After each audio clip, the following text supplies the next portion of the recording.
Alam niyo mga kapatid, naniniwala ako ang disenyo ng Panginoon sa iyo. God designed you to move. You are not created to get stuck. You are not created to be stationary. Gusto ng Lord, you are transitioning and moving forward from glory to glory, from strength to strength, and from faith to faith. We want the next season of our life to be better than the previous season of our life. Wala naman po siguro sa ating nangangarap na kung gaano kamasalimuot ang 2022, ay baunin pa natin yan sa 2023. In fact, marami po sa atin ang nananalangin na, Lord, anumang bagay na pinagdaanan ko sa 2022, lahat ng heartbreak, lahat ng hirap, lahat ng failure, lahat ng bankruptcy, Lord, I pray that this season will be better than the next season. Hindi po masama mag-claim yan kasi ipinangako naman ng Panginoon na meron siyang magandang plano sa ating buhay. And God can live up to what He has promised. Kapag ang Diyos nangako, hindi siya katulad ng ex mo na hindi tumutupad. Kapag ang Diyos ay nangako, kapag ang Diyos ay nangako, siguradong tutuparin ng ating Panginoon. Ang tanong, kung ang Diyos ay tumutupad sa pangako, bakit marami pa rin mga churches ang hindi effective? Bakit marami pa rin mga Christians ang weak at mahina? Why do we meet a lot of people, they have houses but they don't have homes? Why do we meet a lot of people, they have money but they don't have peace? They have plans but they don't have purpose. Obviously, something is wrong. Ibig sabihin, people are not experiencing the power of God in their lives. We preach about the power of God, we sing about the power of God, we wrote songs about the power of God, but we've never experienced to the fullest the power of our God. No wonder there are so many people, so many Christians have little impact. And my feasibility study for you today is for you to understand, hindi po natin talaga problema yung ating pinoproblema, kundi most of our problem has an underlying cause. Kung pagbabasihan natin yung text na binasa natin kanina, ang sabi ng scripture, meron daw isang farmer na naghasik ng buto, pare-parehong buto, pero bumagsak sa iba't ibang lugar. Yung unang binagsakan sa North Luzon Expressway, hindi tumubo. Yung pangalawang binagsakan sa Thorny o sa Mabato sa Batuhan, hindi tumubo. Ang next na pinuntahan ay dun sa Thorny o Matinik, hindi rin tumubo. Pero yung buto na napunta sa good soil, yun ang namunga 100-fold, 60-fold, 30-fold. Mas marami sa kanyang unang inihasik. Ano ang reason kung bakit hindi tumubo dun sa tatlong lugar? Dahil ba sa buto? There's nothing wrong with the seed. Ang problema, sa soil. Sa lugar na pinagbagsakan ng seed. Kung titignan niyo uli ang verse, ang sabi doon, because there's no depth in their roots. Ibig sabihin, yung buto, gusto niya namang tumubo, gusto niya namang lumabas, pero wala siyang makapitang soil. At dahil hindi makapenetrate yung ugat, hindi lumago yung halaman. Alam niyo mga kapatid, this is a good illustration of many problems that we encounter in our life. Napansin ko mga kapatid that we are so focused on the fruit, and we never gave attention to the root. Let me repeat. Many Christians nowadays, we are so focused on the fruit, on the harvest, but we give no attention to the root. In fact, kung titignan nyo ang Genesis, ang kinabagsakan ng humankind, fruit. Naalala nyo si Adam and Eve?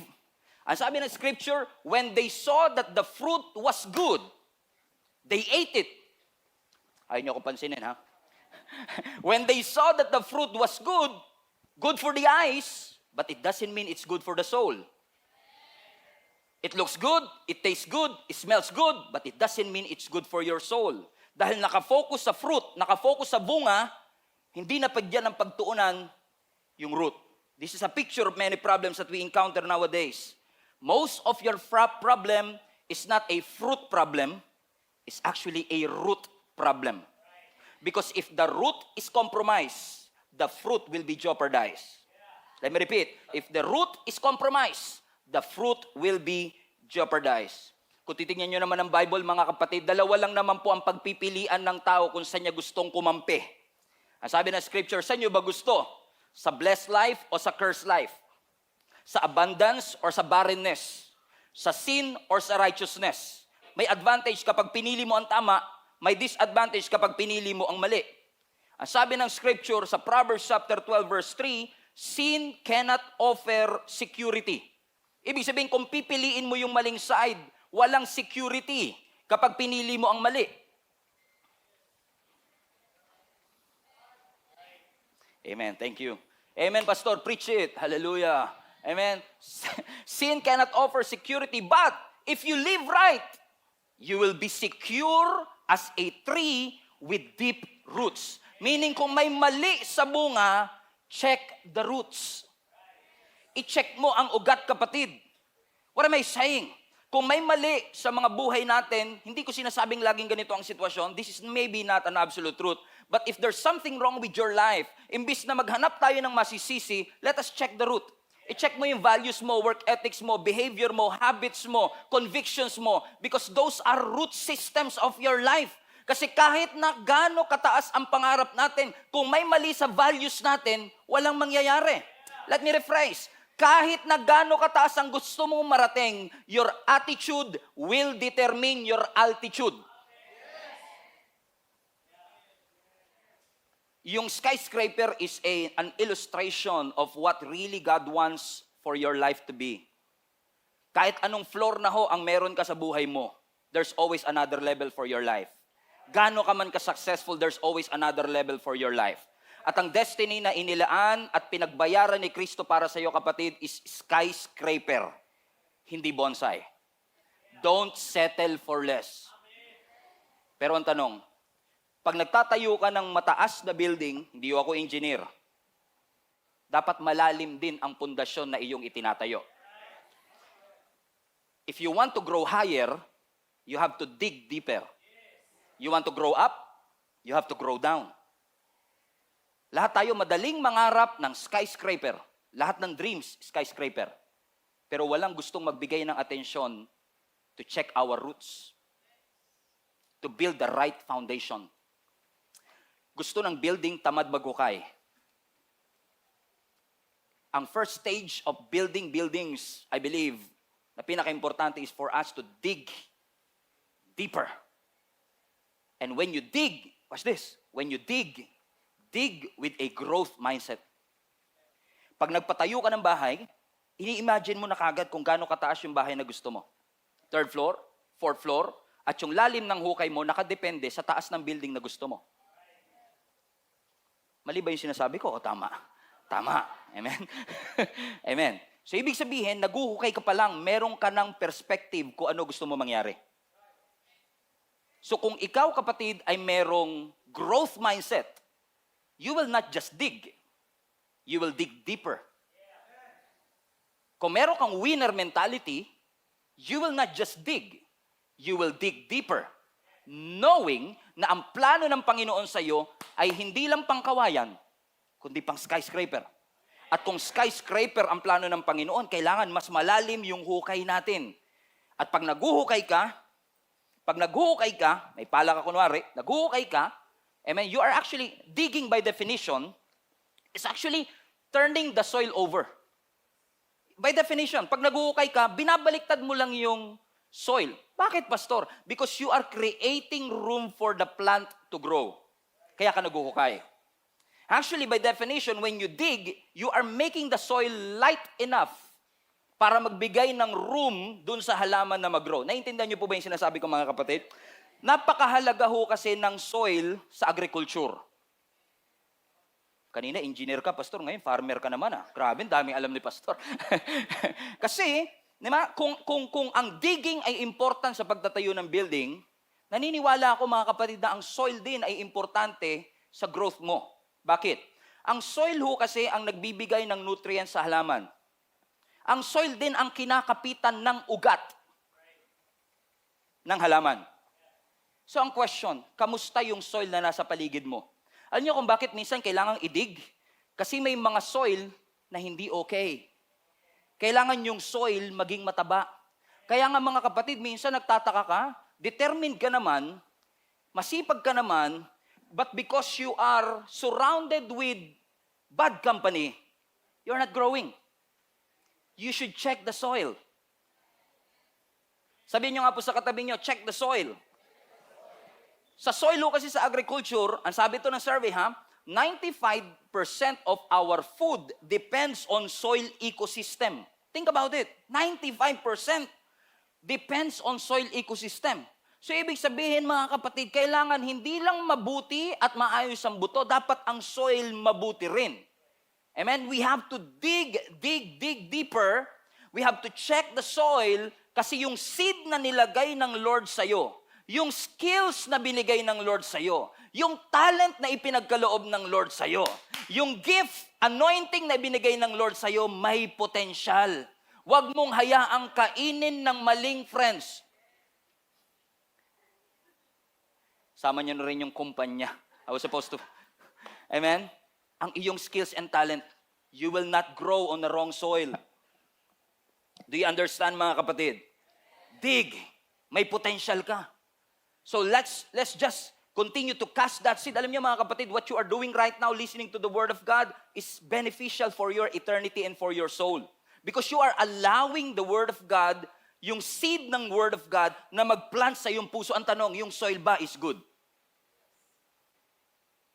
Ang puso ba natin ay humble and open, teachable, to receive what God has for us? Sabi ng text na binasa na po natin sa Matthew 13 verse 3, listen, a farmer went out to plant some seed. Verse 4, as he scattered them, everybody say scattered.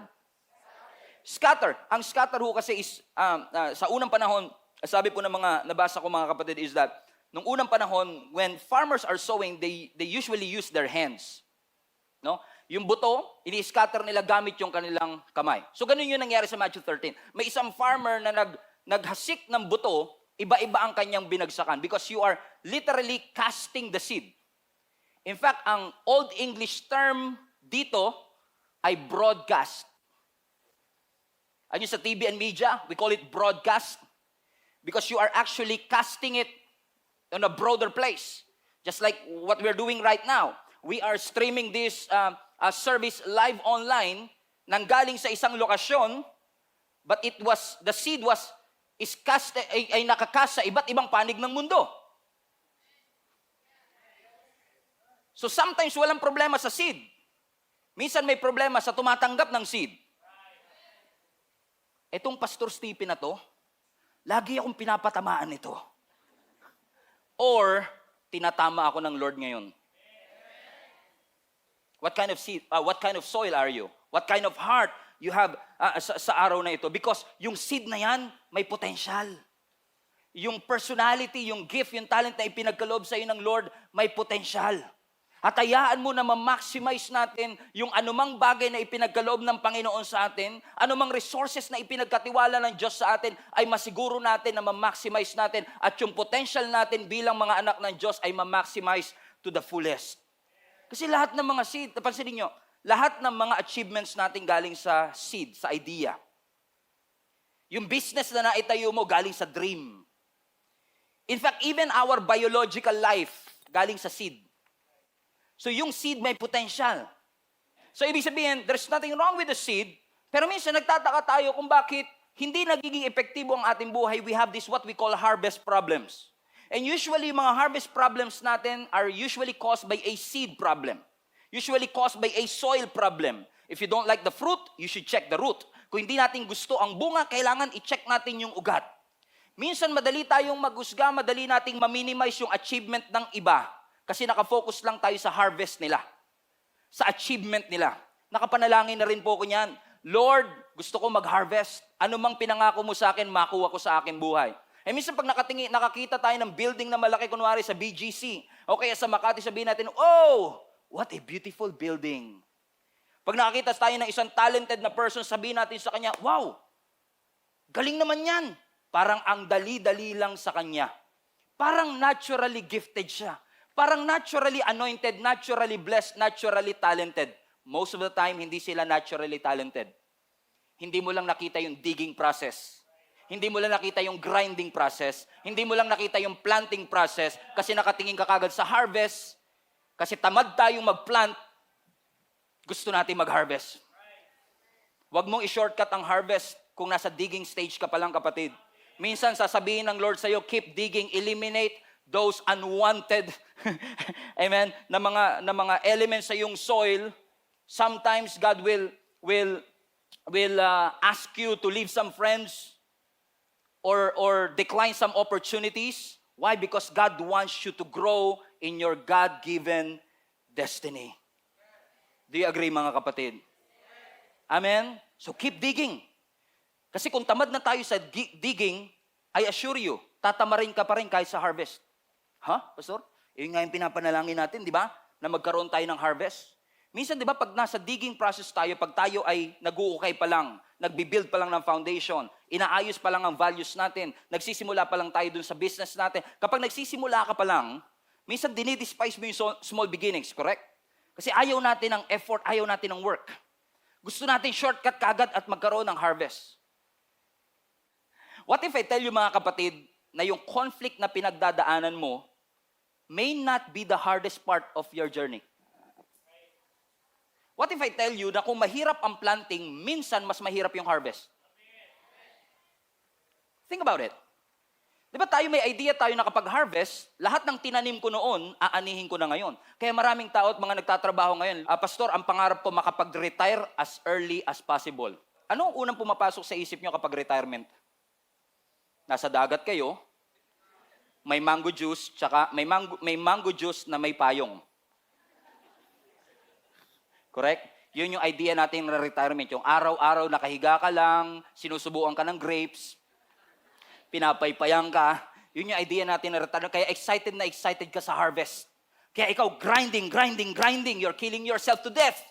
Hindi ka nagpapahinga because ang iyong pinaghahandaan is yung harvest time. Correct? But what if I tell you na minsan mas mahirap pa yung harvest kaysa sa planting? Imagine mo kung nagtanim ka ng mais. Buong farm, 1 hektaryang mais. Pinag-pray mo, Lord, i-bless mo naman para umani. Umani ka. Ang daming mais. Harvest na. Pahinga na tayo. No. Hindi aanihin ng mais yung sarili niya. Kailangan may pumunta ng isa-isa dun sa mais para i-harvest siya. So harvest means work. Kaya marami sa atin ang nafo-frustrate kasi nag-pray ka ng promotion, binigay ng Lord yung promotion, ang inisip mo sa promotion, relaxation. Harvest na promote ako, sabi ng Lord, okay, gusto mo ng harvest, promotion, here you go, promotion. After 2 years, tinestify mo pa yung promotion. After 3 years, Lord, ano ba naman tong trabahong to na binigay mo? Sabi ng Lord, di ba gusto mo ng harvest? Gusto mo ng promotion? Oo nga po, Lord. Bakit? Akala kasi natin yung promotion, relaxation. Promotion means more work. The company is paying you to absorb stress. Amen. Nung nagka-business ka, Lord, harvest. After 1 year, magkakaroon kami ng iba't ibang branch sa iba't ibang dako ng Pilipinas para makapagpahinga na ako. And guess what? Nung nalagay na yung 7 branches, hindi ka na makatulog, wala ka ng time sa family mo. Sabi mo, Lord, ba't ganito? Pinag-pray ko harvest. Sabi ng Lord, harvest nga eh. Yun nga lang, may mali tayong conception that harvest means relaxation. But harvest doesn't mean relaxation. Harvest means work. You have to work out and claim, possess the possession that God has entrusted into your life. Now you understand kung bakit 1 year ago, tuwang-tuwa ka sa blessing, right now, you are complaining the same blessing na ipinagpasalamat mo, at ang tanong mo ngayon, what happened to my miracle? Because of the wrong perspective. But we thank the Lord. Kung pinopromote ka ng Panginoon, kung i-expand ng Lord ang territory mo, ini-enable ka rin ng Panginoon para mapagtugumpayan ang iba't ibang mga challenges sa level that you are in right now. May concept kasi tayo, kapag blessed ang isang simbahan, walang problema ang isang simbahan. Hello? Na kapag maraming mga outreaches ang isang simbahan, we have a concept of church planting means relaxation. No. And I say this with all humility, my friend. What if the harvest that you are praying for is already here? But because you have a concept of harvest as relaxation, nakita mo na yung mais, ayaw mong anihin. Nabubulok na yung harvest, hindi mo mapakinabangan kasi tinatamad kang magtrabaho. Parehong hindi po madali. Pareho pong nagre-require ng dedication and commitment. Kaya nga po sinasabi ko, kung nahihirapan ka sa digging, dahil nakita mo yung iba nagfi-finishing na, ikaw nasa digging process pa din, nagpipintura na sila, ikaw naghuhukay pa rin, naglalagay na sila ng furniture, ikaw naguhukay pa rin, huwag kang mag-settle for less dahil lang nag-finishing na sila. Amen, nape-pressure kasi tayo dahil iba naglalagay na ng mga flower vase, naglalagay na ng kanilang mga kurtina, ikaw nasa digging process pa rin. Kaya ka gustong paulit-ulit na sabihan ng Lord, keep digging, kasi ang sinasabi ng Panginoon, sila hanggang third floor lang, pero yung sa'yo pang skyscraper. You have to keep digging. Keep digging. Keep digging. At dahil nakita mo yung iba, mas maganda na na-achieve, mas malaki na ang sweldo nila sa iyo, nung nagbigay ng opportunity sa paligid mo, grinab mo agad. Ayoko na ng digging. Ayoko na ng hirap. May opportunity sa abroad, go for it. May opportunity sa isang kumpanya, the grass is greener on the other side, go for it without even praying for it. You go for it. It is a great opportunity. But the question is that your assignment?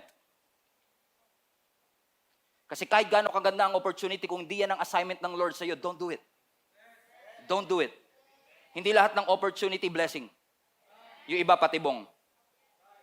Ang sabi ng Bible, commit yourself to the Lord and He will establish your plans. Anong sikreto? I-commit mo ang sarili mo sa Panginoon. Kasi kapag kay Lord ka nakatingin at hindi sa katabi mo, kapag kay Lord ka nakatingin at hindi sa Instagram feed ng kapitbahay mo, ang sabi ng Scripture, when you commit yourself to the Lord, He will establish your plans. Maybe some of you are saying, Pastor, tingin ko hindi naman ako pang skyscraper because I don't have enough experience. I don't have the education. Hindi ako graduate sa isang prestiyosong eskwelahan. I'm not talented enough. In fact, Pastor, if you look at my life, punong-puno ng gulo at kaguluhan ng aking buhay. Pag tinignan mo, Pastor, ang buhay ko, lalo yung puso ko, hindi mukhang skyscraper. Mukhang gulo. Mukhang walang patutungan, wasak, durog. Puso ko, Pastor, dinurog na naman. Pangatlo na to. May pag-asa pa ba, Pastor? Pang skyscraper pa ba talaga? Mukhang hanggang dito na nga lang talaga ako. Na nakalimutan natin na lahat ng building bago itinayo, may gulo. May kalat. Naalala ko nung kinoconstruct tong lugar na to, ang gulo. Ang kalat. Naalala mo nung nagpagawa ka ng bahay? Ang gulo. Ang kalat. In fact, tugma rin yan sa agriculture. Kasi sa agriculture, gumagamit sila ng dumi para patabain yung lupa. They are using manure, waste, dung, D-U-N-G. Bakit? Ang sabi ng mga farmers, yung waste is a catalyst for growth. Whoa! Yung waste ay catalyst for growth. Yung dirt ay catalyst for growth. Ang soil, lahat ng terrestrial life depends on the soil. We don't love the dirt.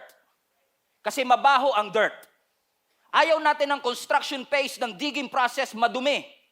Mabaho. It stinks. It smells bad. And sometimes your relationship will stink during that process. Sometimes may mga friendship na babaho at friends na mabaho. May mga karir na mabaho. May mga finances minsan daraan sa pagbaho. Pero maraming salamat. Ang Diyos natin ay may ability to use the waste, the dung, the manure and the victory to work all things together for the good of those who love Him. Hallelujah! Hallelujah! Mabaho siya. Mabaho siya, pero kung ito ang maghahatid ng paglago, Lord, bring it on. Bring it on. Kasi salamat, Lord, kasi anumang duming pinagdaanan ko, anumang under construction phase na pinagdaanan ng buhay ko, if you will just look 5, 10 years before where you are right now, ang dami mo makikitang gulo. Bago ka nga makapagluto ng masarap na pagkain, magulo yung kusina eh. Minsan nagre-reklamo tayo, ang gulo ng kusina namin. Salamat na lang din, may nailuluto ka, kaya magulo eh. Amen? And sometimes we despise this waste, we despise this dung because it smells bad. It's a waste. But we thank the Lord because your God has an ability to take what you think is wasted to bring you to your God-given destiny. Let me put it this way. Yung wasted relationships, quote and quote, is actually your fertilizer for growth. Your wasted opportunities are actually fertilizers for growth. Lahat ng mga mess and dung and wasted relationship and years in your life is actually your fertilizer to growth. So allow the Lord to remove all the thorns, all the obstacles that is keeping you from growing. You are a masterpiece, the Bible says. You are a masterpiece. In the making pa nga lang. Kasi nasa digging process pa ako. I'm a work in progress. So we never achieve perfection. Kasi alam natin ang perfection lang natin ay nasa ating Panginoon. So babalik at babalik pa rin tayo sa pundasyon. Huwag nating kakatamaran, kapatid, ang paghuhukay para makapagtayo ng tamang pundasyon. Kasi your finances will be challenged. Your relationship will be challenged. Your career will be challenged. May dadaang bagyo, may dadaang sakuna. And if your foundation is not deep enough, you will crumble and fall. Matthew 7:24-27. Everyone, therefore, basahin po ninyo, sabay-sabay tayo. Everyone who hears these words of mine and puts them into practice is like a wise man who built his house on the rock. The rain came down, the stream rose, and the winds blew and beat against that house, and yet it did not fall. Why? Because it had its foundation on the rock. Verse 26, but everyone who hears these words of mine and does not put them into practice is like a foolish man who built his house on sand. The rain came down, the stream rose, and the winds blew and beat against that house, and it fell with a great crash. Yung isa nagtayo sa bato, yung isa nagtayo sa buhangin, parehong binagyo, yung isa bumagsak, yung isa nanatiling nakatayo. Anong difference? Foundation. Anong sinasabi ng scripture? Yung mga taong nakarinig pero hindi pinapractice yung narinig ay parang taong nagtayo ng bahay niya sa buhanginan. Bakit? Hindi mo in-apply yung natutunan. May wisdom kang nakuha, hindi mo natutunan. Nabasa mo, ang seatbelt nakakapagligtas ng buhay, ayaw mo mag-seatbelt. Because wisdom is applied knowledge. Madaling mag-acquire ng knowledge these days because of Google. But wisdom is applied knowledge. When you apply the word of God that you receive, when you apply the knowledge that God has given to all of us. So kung ano mang natutunan, sidetrack, kung ano man natutunan mo sa parents mo, sa boss mo, sa leader mo, sa churchmate mo, sa pastor mo, put them into practice. It's for your own good. Amen? Kapag sinabi nilang baguhin mo na, baguhin na. Easier said than done, Pastor? Yes. But it's for your own good. It's for our own good. Tigas ng ulo mo, sabi mo, tigas ng ulo mo. Kasi ngayon, di ba, January 8, 2023. Sino po sa inyo tumalon nung December 31, sa pag-aakalang tatangkad pa siya? At nagkaroon ng mga New Year's resolution. Right? Sabi natin, this year, magda-diet na ako. This year, hindi na ako kakain ng matatamis. Ba't kumakain ka ng leche flan? Pastor, hindi ganun katamis. Mga palusot. Madalas akong ganyan, Pastor, tikman mo to. Hindi kasi ako mahilig sa sweets eh. Tikman mo to, Pastor, tikman mo to. Bakit? Hindi masyadong matamis. Nag-dessert pa, hindi naman masyadong matamis. Alam. Church, ang goal ko for this year, like our church, ang goal natin to establish 7 churches. Ang goal mo siguro sa buhay mo, magkaroon ka ng first million in your bank account. Maybe ang goal mo makapagpatayo ng sarili mong bahay this year. Maybe ang goal mo makapagtapos ng pag-aaral o makapasa sa board exam. Those are good goals. Unfortunately, madaling baguhin ang goals, mahirap baguhin ang habits. Let me repeat, madaling baguhin ang goals, mahirap baguhin ang habits. Kahit magbago tayo na magbago ng goals, kung hindi tayo magbabago ng habits, hindi natin ma-fulfill at magagawa yung ating mga goals. Bakit? May pattern na kailangang wasakin para tayo ay lumago doon sa destiny na pinapagawa at pinapapuntahan ng Panginoon sa atin. I don't know who is this for, pero yung 47 ex-girlfriend mo, it's not a mistake. It's a cycle. There is a pattern. Yung lumipat ka sa 14 companies in 2 years. Naka 14 companies ka na eh. Walang kwenta yung mga employer na yan. Sarili lang nila iniisip nila. It's not a mistake. Obviously, something is wrong. And you cannot grow if you are not free. You have to be free from that cycle, my friend. Gusto mong tumayog at tumaas, you have to be free from that cycle. I'm preaching to myself too. Gusto mong lumaya. Gusto mong lumago. Kailangan ma-free ka sa mga cycle na yan. And minsan, kapag hindi natin na-achieve ang mga plano ng Lord, hinuhusgahan natin ang ating sarili. I'm not talented enough. I'm not gifted enough. I'm not educated enough. But most of us, mga kapatid, hindi natin na-achieve yung mga dapat nating ma-achieve. Hindi dahil hindi ka talented. Hindi dahil hindi ka anointed, kundi ikaw ay trapped sa isang vicious and unproductive cycle na kailangan kang palayain ng ating Panginoon. We all need to be free from that cycle. Cycle of procrastination, kaya hindi tayo makapagdig. Vicious and unproductive cycle. We keep on feeding it. Sabi mo, magbago ka na, Stephen. I want to change. We all want to change. And if we really want na yung skyscraper destiny ay maranasan natin, Lord, enable us to change. Kasi naniniwala ako mga kapatid, ang true change, ang tunay na pagbabago, effortless. Kasi it is the grace of God that will enable you to change. Madalas tayo mag-preach sa ibang tao, magbago ka na, pero pagdating sa ating sarili, ako yan. Biruin mo, araw-araw ka nagpipreach, magbago na kayo. Pero ako mismo, pag pinipreach ko to sa akin sarili, mahirap din. I'm just being true to you. Tao din po ako, hindi naman tayo robot eh. Mahirap din talaga. Parang, pag nagliligawan pa lang kayo, sabi ng isa, yee, huwag kang magbabago ha. Huwag kang magbabago ha. Nung naging kayo na, magbago ka naman. Diba? After 3 years, naghiwalay. Oh, ba't naghiwalay kayo? Nagbago na siya, pastor. Ang gulo, sakit sa ulo, sakit sa bangs. Bakit? Amen? Kasi hindi talaga tayo mababago kung mali ang ating pinapakain. If we don't protect the soil, if we don't put the seed on the right ground. Amen. Whatever you feed, it will grow. Kung ego ang lagi nating pinifeed, yun yung lumalago. If negative thoughts, yun ang lumalago. Kung doubt, yun ang lalago. Kung mediocrity, yun ang lalago. Kung fear, yun ang laging lalago. If you keep on digging on your history and not focus on your destiny, you will always settle for less. You will never achieve the God-given destiny that God has for you. Keep digging. Kung sinasabi ng Lord, magdig lang tayo. Kasi para tayo yung building na itinatayo ng Panginoon na may magandang plano siya sa ating buhay. And you have to work it out, my friend. You have to work it out, my friend. Work it out. Work it out. Amen. Work it out.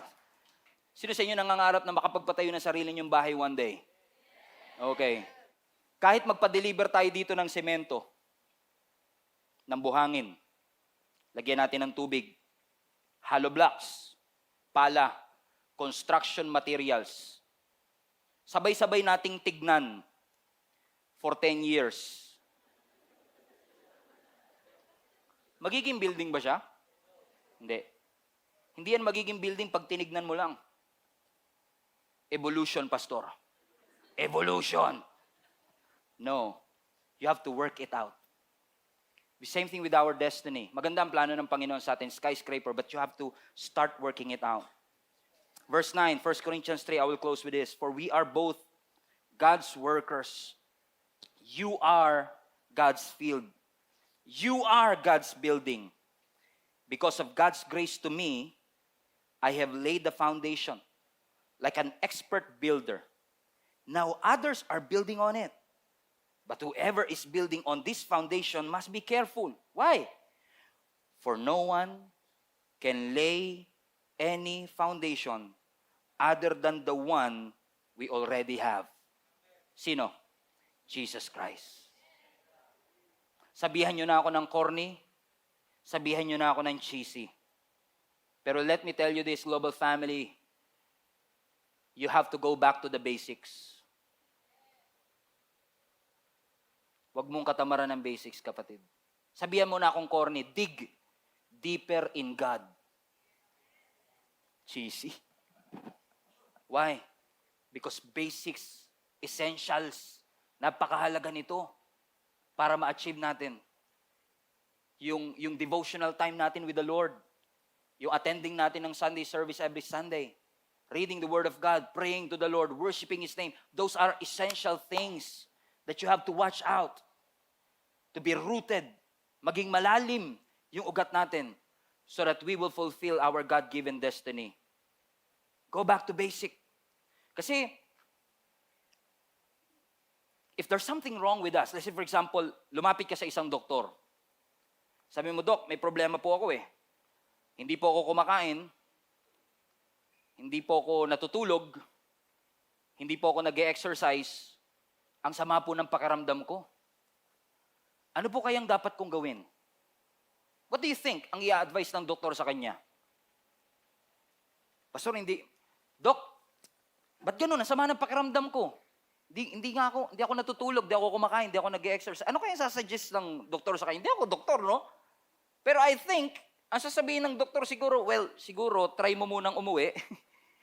Matulog ka, kumain ka, mag-exercise ka, and if symptoms persist, go back to me.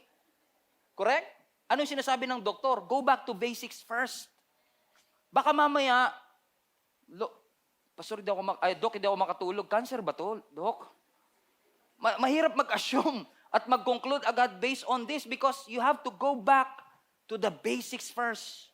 You have to go deeper in the Lord because your potentials are paralyzed because you are trapped in that cycle. Go back to basic. Pray to the Lord. Maglaan ng panahon every morning to talk to your God. Maglaan ng panahon to read some books. Read the Word of God. Bumalik ka sa nakagawian mo. Masyado ka ng busy, hindi ka na nga nakakapagbasa ng libro katulad dati. Paggising mo ngayon, diretso ka na kagad sa shower. Dati, nakakapagmuni-muni ka pa. 10 minutes. Let's go back to that basics. Balikan natin. Kasi naniniwala ako mga kapatid, na kung pagtsatsagaan natin at pagkakatiwalaan natin ang Panginoon sa planting, sowing, and digging season of our life, siya ang bahala. Healthy things will always grow. Take care of the root, and you will grow. At kung dumating yung pagkakataon na ibigay sa atin ng Lord ang harvest, claim it and receive it. And say, Lord, enable me for me to be able to accomplish what you have purposed para dito sa bagong season, sa bagong lugar na pinaglagyan mo sa akin. Huwag tayong masyadong excited lang sa victory, ayaw natin ng battle. Masyado tayong excited sa conquering, ayaw natin ng conflict. Sometimes victory includes conflict. Sometimes victory includes battle. And if it means na kailangan ko magdig at magdig ng magdig hanggang ma-reach ko yung fullness of my potential, Lord, I will trust you. I will trust you. Magtitiwala ako sa iyo, Panginoon, because I know that the better the foundation, the longer that it will last. Magtatagal ako kapag tama ang aking pundasyon. Hindi ko man makita yung wow sa now. Pero magtitiwala ako, Panginoon, na yung prosesong gusto mong pagdaanan ko. Huwag ka masyado excited sa platform na ayaw mong dumaan sa process. Dahil feeling mo napag-iiwanan ka na and you are losing opportunity. No, you are growing your roots. Be patient. You are growing your roots. Be patient. Trust the Lord. Don't rush. Be patient. Trust Him. Trust His Word. Be patient. You want it right now or you want it right? Your choice. Keep on digging. As long as sinasabi ng Lord na magdidig lang tayo at mag-uukay tayo, Lord, we will trust you. We will keep on digging. Mas malalim para sa mas mataas na pagtawag mo sa aking buhay.